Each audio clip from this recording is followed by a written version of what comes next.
नमस्कार, भोजपुरिया helpers YouTube channel में आपका बहुत बहुत स्वागत है। तो आज हम बात करने वाले हैं खेसारी लाल यादव के बारे में।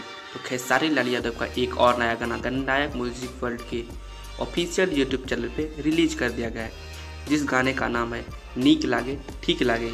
इस गाने को प्रकाश बारूद ने लिखा है और म्यूज़िक को दीपक दिलकश जी ने दिया है। प्रकाश बारूद जो पवन सिंह को अनेकों हिट सॉन्ग दे चुके हैं, अब खेसारी लाल यादव के लिए भी गाना लिख रहे हैं।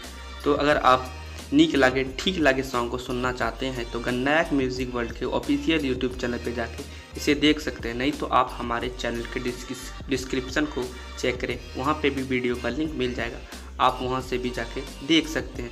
अगर आपको यह हमारा न्यूज़ अच्छा लगा तो आप हमारे चैनल को सब्सक्राइब कर लें और वीडियो को लाइक कर दें। और हमारे चैनल में आने के लिए आपका बहुत बहुत धन्यवाद।